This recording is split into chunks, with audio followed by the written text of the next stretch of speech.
Hello and welcome to the latest from Heart Standard. I am James Cairney and today I'm joined by our very own Scott McIntosh. How you doing, Scott? Yeah, very well. Thanks for having me on, James.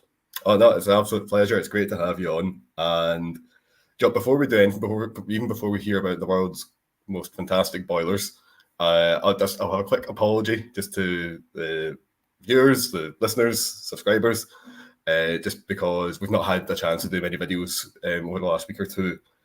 It's not been for the want of trying. It's just that Joe has very selfishly decided to go on holiday. How could he? And I've been left kind of trying to make sure I don't burn this baby down to the ground before by the time he gets back. So an apology to everyone. Again, we will be hopefully back to our usual schedule this week. We're hoping to try to get a few videos done, and then Joe will be back in the coming days. So at that point, we will be back to normal. But anyway, before we get into everything we're going to talk about today, a quick word, of course, as always, about our favourite boilers in the whole world. A word about our sponsors. Viessmann, renowned for their exceptional German engineering, is a leader in the boiler industry worldwide. They've now partnered with Scotland's own award-winning installation team, MPH Boilers, for a collaboration that's a match made in Scotland. When it comes to heating, Viessmann boilers stand out with efficiency and reliability, thanks to their advanced technology. And with the local expertise of MPH Boilers, you're guaranteed top-tier installation and service. Together, they're offering an unbeatable deal.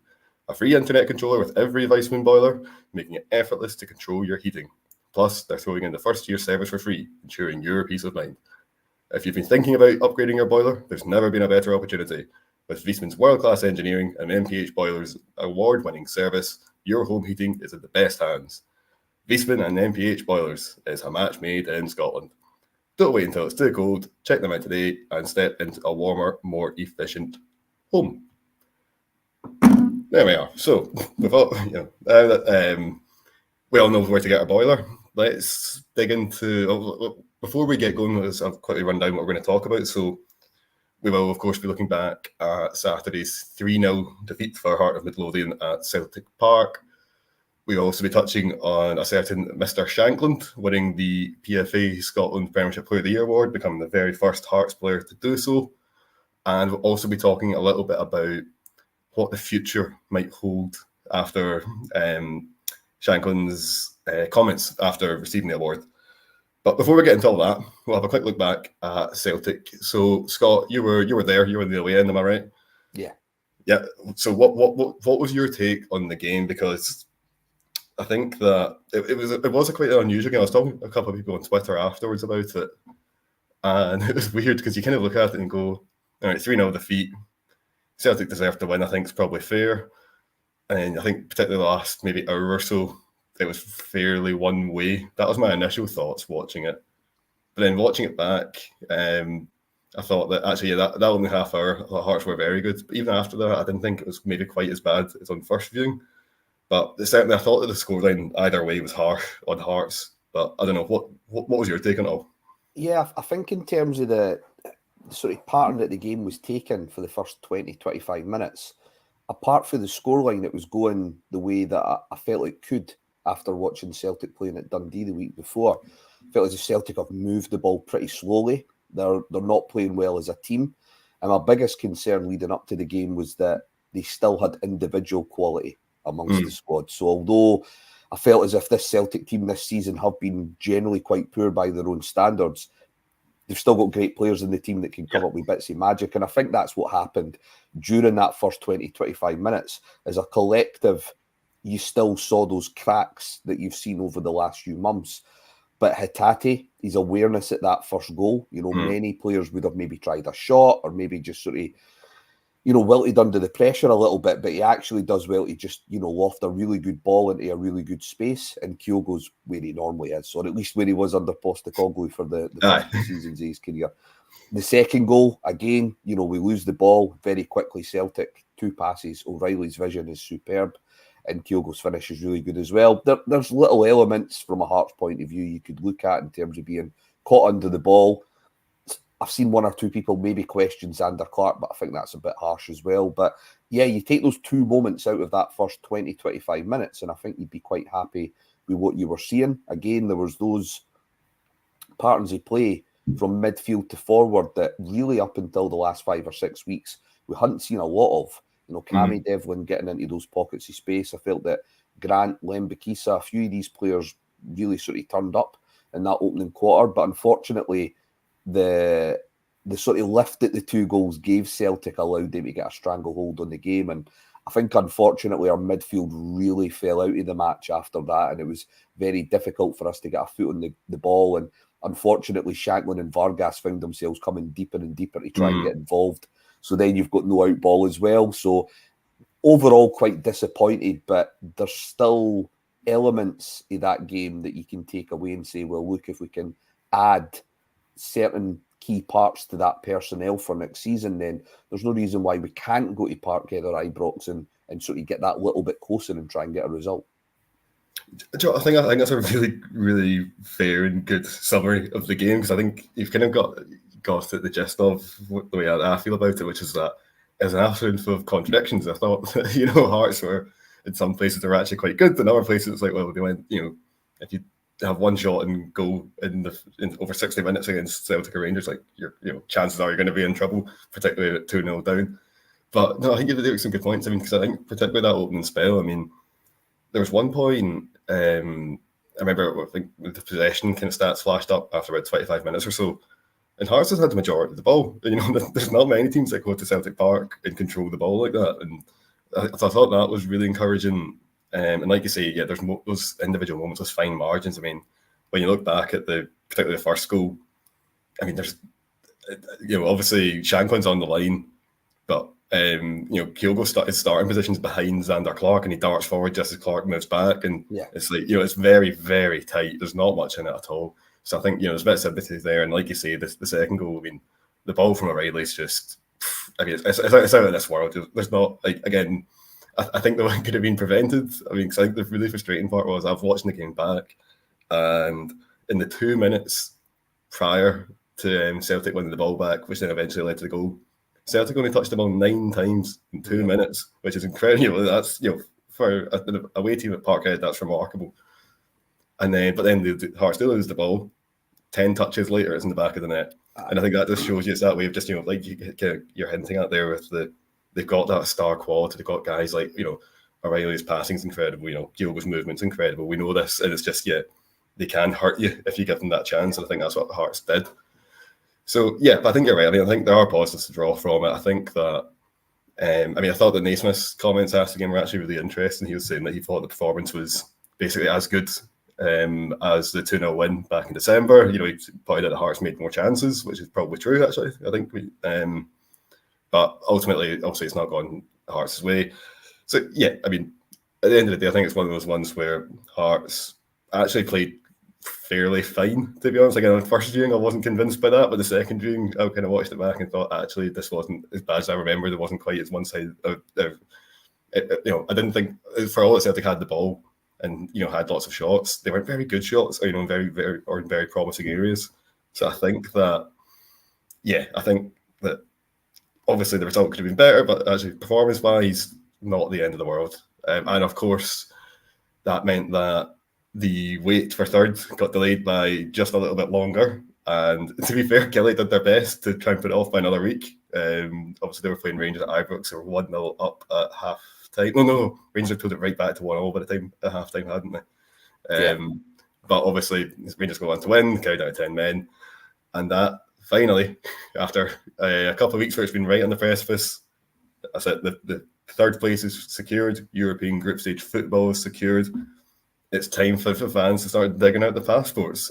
So, I mean, what was your reaction when you saw the full-time result from the Rangers-Kelly game? Yeah, there has been a bit of inevitability about it for probably the last sort of 6 or 7 weeks.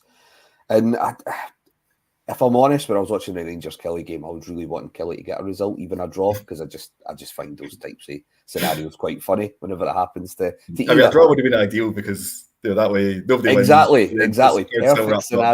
Perfect scenario.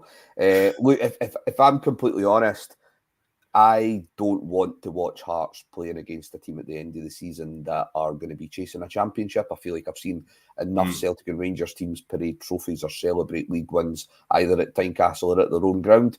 So for me, I'm being quite selfish here. I'd rather the league is just done and dusted by this weekend. So if Kelly had got a result at the weekend, that would have just added to the probability of that happening. But it's great, personal point of view, it's been good to see Hearts get over the line, and I felt that we've kind of done it off our own back. We haven't really been relying on favours from everywhere else. Our run of form against everyone outside of the Old Firm's been really consistent since around sort of beginning of November, end of October. So, we've done that ourselves. There's been challenges. I think we've discussed this ad nauseum at times, in terms of how aesthetically pleasing we've maybe been or not been on the eye.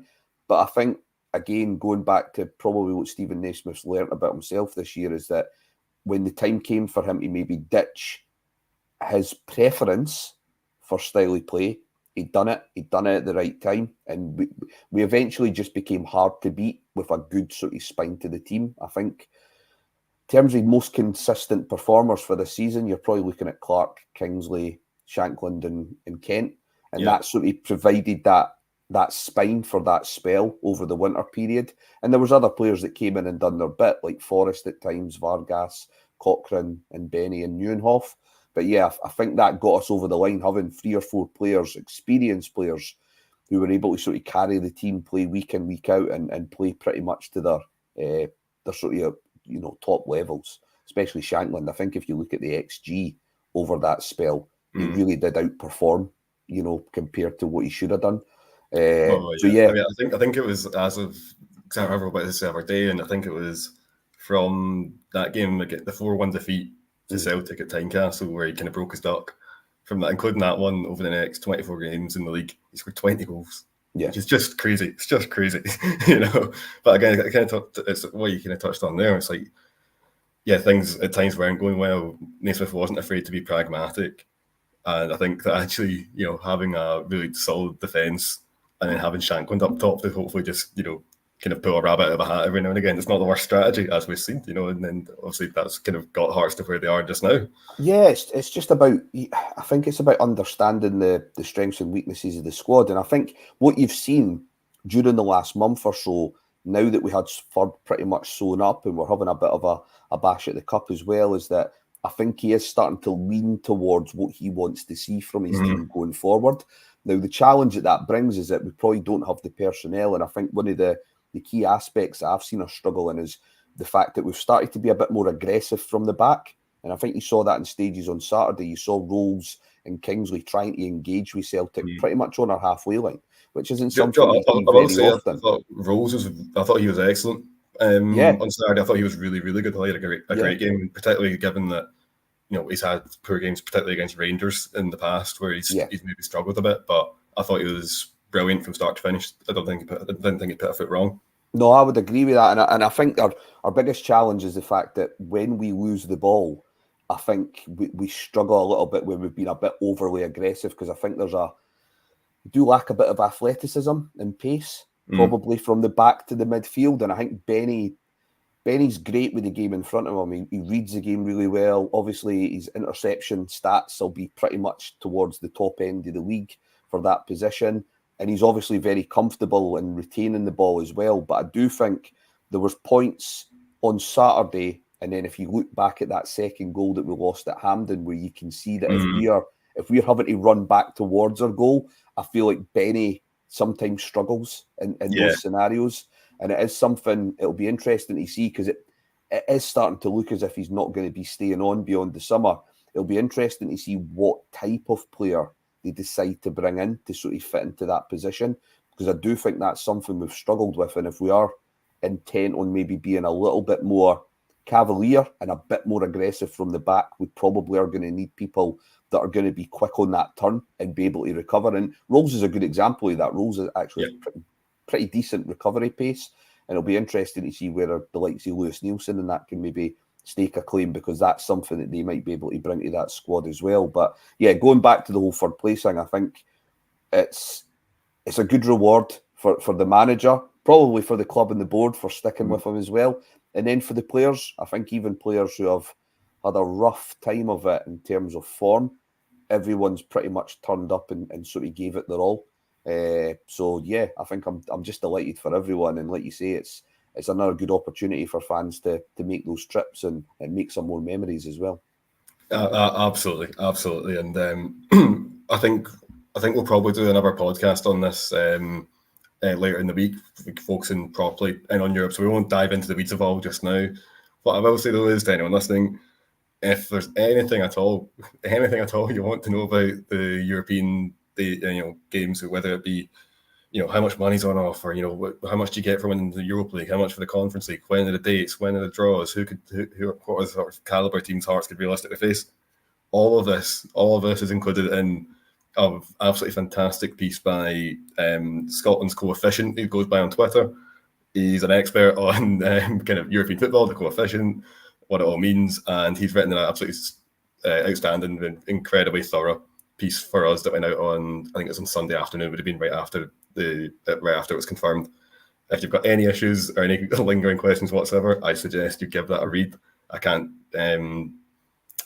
speak highly enough of it. I think that was an absolutely outstanding piece of work, and it's really extensive, really thorough, and it's all there for you. So again, we'll probably dig into that a little deeper later on. I guess so. We should probably talk about the man of the moment, a certain Mr. Lawrence Shankland, who on Sunday night was voted as the PFA Scotland Premiership Player of the Year. So important to note that is the Players Player of the Year award. So that's voted for by his fellow players, not by the public or anyone else. There always seems to be a little bit of confusion around about that every year. So this just to get that out of the way. I think it's just an intentional ignorance. I think people just didn't want to accept that it's his peers that are there's maybe a little bit of that going on as well, because as we've mentioned earlier, Shankland, the very first Heart of Midlothian player to ever win the award, only the second non-Old Firm player since 1990 to win the award. The only other one was Michael Higdon in 2012-13, the Motherwell striker. So in many ways, this is another historic moment for Shankland. Obviously, still the top scorer in the league, 21 goals. Got a chance to. He's got 28, I think, in all competitions, so he's still got a chance to breach that 30 goal mark. If he does that, he's the first Hearts player since Robertson to do so.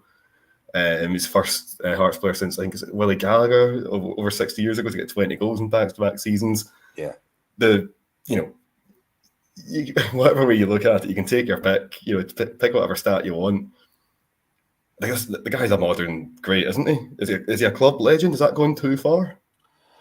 Ooh, that's a difficult one. It's kind of almost like people when they talk about guys like Harry Kane and that when they were at Spurs, and you try and use the term legend, and it's like, I suppose it's a case of weighing up the personal achievements against the achievements of the collective while they're there. And to be fair to Lawrence Shankland, I don't think we can. I think it's unfair to downgrade his status due to the fact that as a club we've not been able to get over the line on a couple of occasions over the last 2 seasons. So I think you've really just got to judge him on his own personal merits. And ultimately, he's been top scorer of the 2 years. He's scored winning goals at Parkhead, at Easter Road. He's scored at Pittodrie. He's scored at Hampden. He's scored at Ibrox. He's represented and scored for Scotland whilst he's been at us as well. Very difficult. Legend's such a sort of emotive term because you tend to attach it to players that have maybe won something at the club or maybe served the club for X amount of years. But I think in the modern game we maybe need to try and reevaluate the term, because very few players, apart from a few outliers, tend to spend more than 3-4 seasons at a club, even if they're at a club 4 or 5 years. That tends to be a good innings. So yeah, I don't think I would overly argue with anyone if they want to use that term. It's probably not something I use myself, but I would completely understand anyone that wants to use the term when they're discussing it. And I guess, I assume, I know your thoughts on this, but I'm assuming that you agree that he's a worthy winner. You didn't think it should go to Tavernier or Butler? Yeah, no, I have to admit, I had a feeling that O'Reilly would win it just purely because I felt that footballers would potentially gravitate to closure of O'Reilly, not just playing against them, but also probably watching them. Celtic are on a week-to-week basis normally on Sky as well. So I thought that overexposure would maybe have allowed him to have maybe got over the line as well.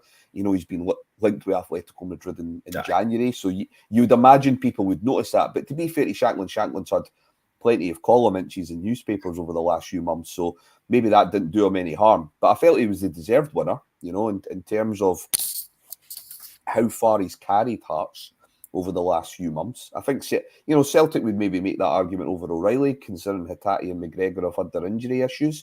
But his form tailed off to a degree after that really good spell.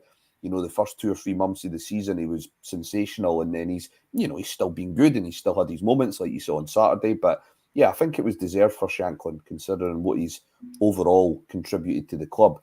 It could be that by the time of the Writers' Awards, if Celtic have maybe achieved a league or a double by then, that maybe then puts O'Reilly ahead of Shankland at that stage. And to be fair, Shankland's stats have dropped off a little bit over the last few weeks. Yeah. So if that was to continue, the writers would maybe turn around and maybe evaluate it a little bit differently. But yeah, I'm really pleased for him that he's got it. If you consider the sort of roller coaster trajectory of his career, from when he was at Aberdeen, having to sort of fight through the leagues, work on his attitude, work on his fitness. He's done really well to get where he needs to. And as he's alluded to in the interviews, he sees there being a potential to maybe even, go one step higher.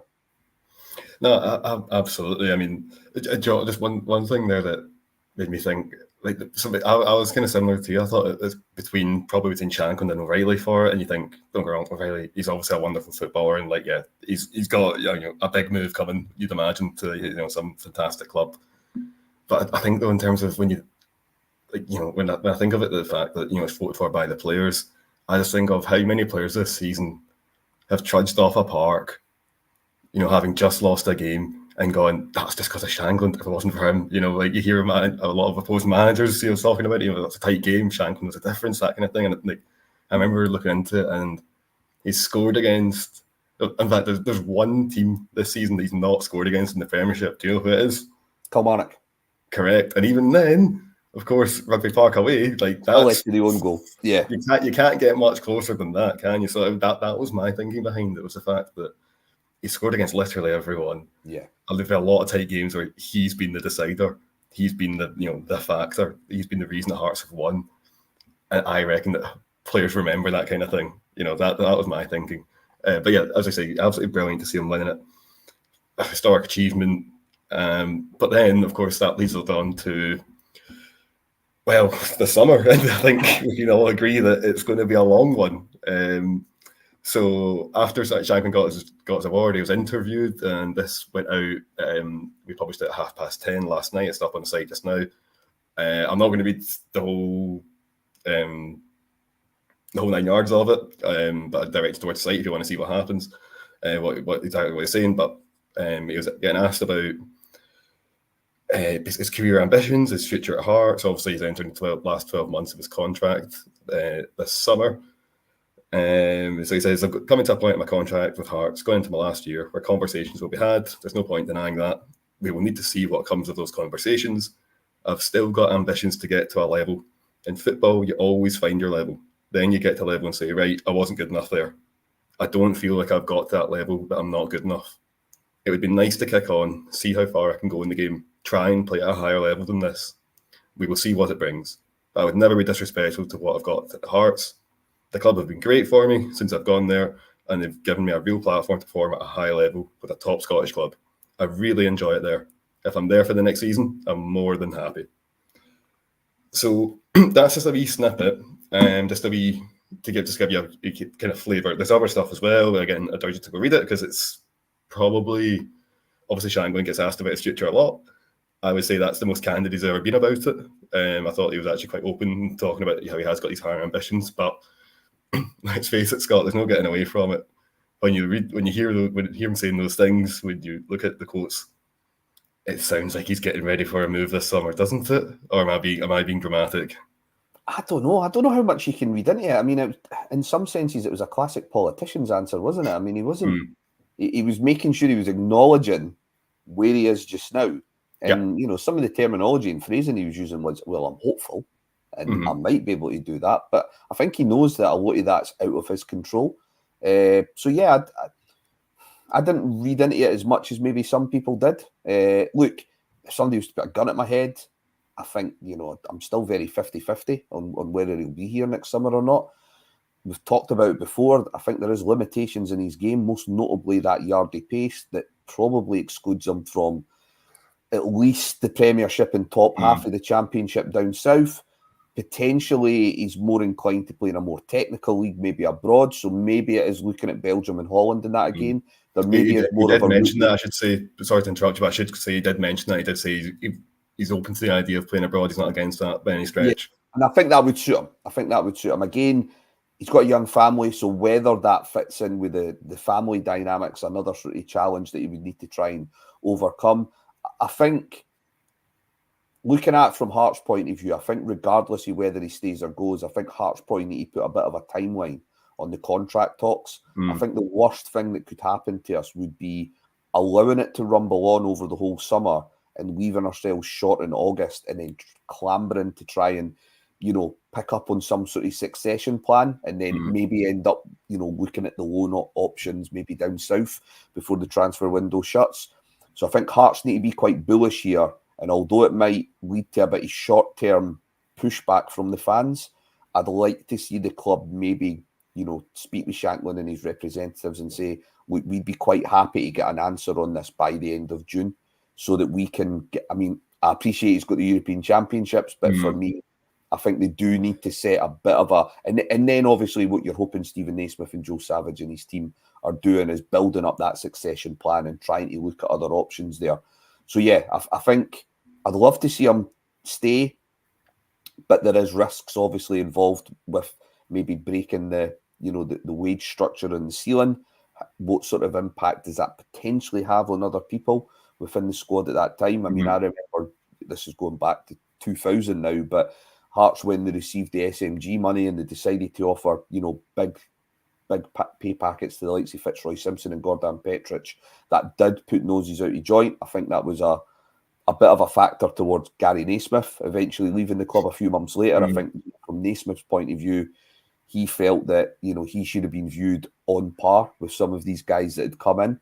And because that didn't happen, and because the club were looking for money for anyway, they ended up selling him. So I think we've got to try and avoid any such scenarios happening, because as much as Lawrence Shankland is a big component in our current success, he or no other individual's bigger than the club. So I think the club need to think about this in terms of the whole summer, in terms of how they support Stephen Naismith. Because the last thing we want to see is us being short up front. I don't think we can rely on Liam Boyce. As much as I like him still being around the squad, I think it's difficult to rely on him for us over a season. And the likes of Vargas and that as well are still probably within that project sort of column. He's going to have good days and he's going to have bad days. So I'd like us to sign a forward regardless of whether Shankland stays or not. If he's away, we're then looking at potentially bringing in two. But yeah, I think most of the comments were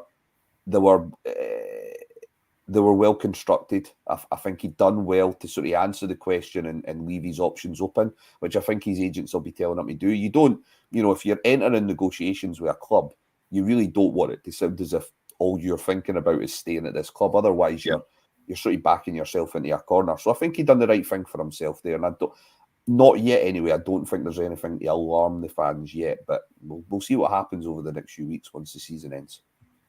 Scott, I salute your optimism. I salute it. I'll be honest, I saw those quotes and the first thing I thought was, oh God, he's going. But Joe, as I say, I'm a professional journalist. I'm paid to look too much into words. So, Joe, maybe I'm not the best person to ask there. I'll just bring a couple of comments as well from YouTube. We've got Graham here saying that Shankland's best striker we've had since Robbo and thoroughly deserved that award. 56 goals in 2 seasons is brilliant. Still hope he stays, but not sure he will. I don't think you're alone there, Graham. We've also got the Source Networker here.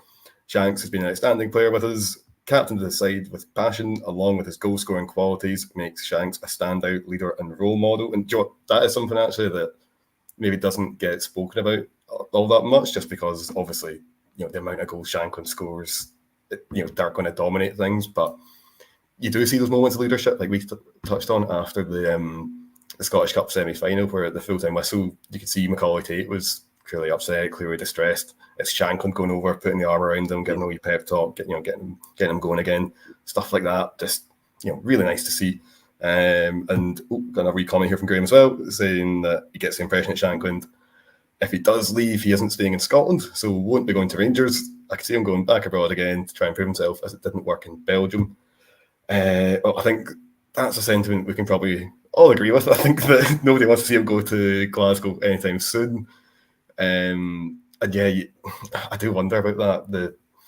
Particularly the fact that he did have a spell in Belgium, it didn't go according to plan. Maybe he does kind of fancy another crack at the continent. Yeah. We've got one more comment here from William Harding. He's saying Shank's 28-29 star next season. If I'm being completely honest, I really see him going to Rangers or an English Championship club. What I would say to that is I just probably echo what Scott was saying not very long ago, which is that he's not fast. And he's not. It's not as if he's a hulking brute either. Like, don't get me wrong, he's not slow and he's not. But it's just that way of he doesn't really fit the physical profile that these clubs want. Because ultimately, these clubs, if they're going to be spending £5-6 million on a player, or whatever it might be, they're doing so because they think that this guy's going to get them into the Premier League. And I just look at Shankland and I think that physically, could he hack it? Probably. Can I see anyone giving him an opportunity? Probably not. So that's probably where I fall on it. And I think that is the one thing that does give me hope that of hopefully seeing Shankland here next year and possibly even further from that, is that there might be clubs that they look at it and go, they just turn our nose up. The fact that he's playing in an unfashionable league. He's not got these physical qualities that they're after. And the age. And his age as well, of course. He's not going to get any faster or anything like that. He's not going to change dramatically. And there is a bit of a snobbery when it comes to Scottish football. They'll go, okay, he scored so many goals for Hearts, but okay. So these are all factors. I hope working Hearts' favour. But I don't think the Rangers thing will happen. Just purely because everyone throws up the example of, well, he would be an improvement on Dessers. Now, true, in certain fixtures, would Lawrence Shankland have turned a 1-0 into a 2-0 or a 3-0 or a 4-0 for Rangers this season? I think he probably would.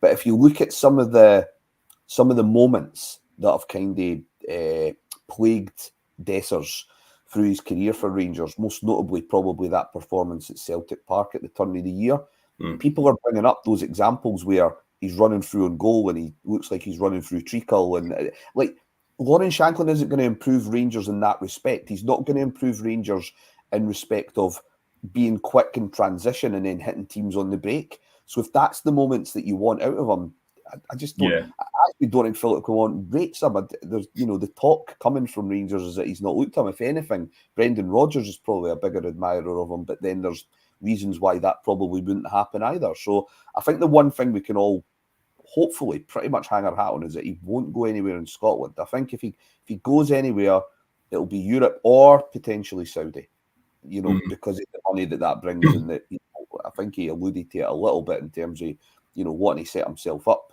for the remainder of his time as well. So he did, yeah. Because that's the other thing that's worth noting is the fact that we're kind of danced around a little bit, but the age he's at, realistically, he's probably got one big contract left in him. He's got one more contract where it's going to go up, and then after that, it's probably going to be the year-on-year decline afterwards. So, there is that thing about the fact that his career, he was spending a lot of it down at the likes of Queen's Park, on loan at St Mirren, on loan at Morton, playing for Ayr United in League One, playing for Dundee United in the Championship. These aren't these big mega money contracts that he's got, loads and loads of money squirreled away. I'd imagine that, he'll be needing. The thought of one last big payday to kind of see him through for then he's got his nest egg for when he retires. I'd imagine that's a very tempting one. But personally, if it was me, if I was Andrew McKinley or Anvil, I'd just be giving him a bit of paper, tell him to write a number down, and that's it, sorted.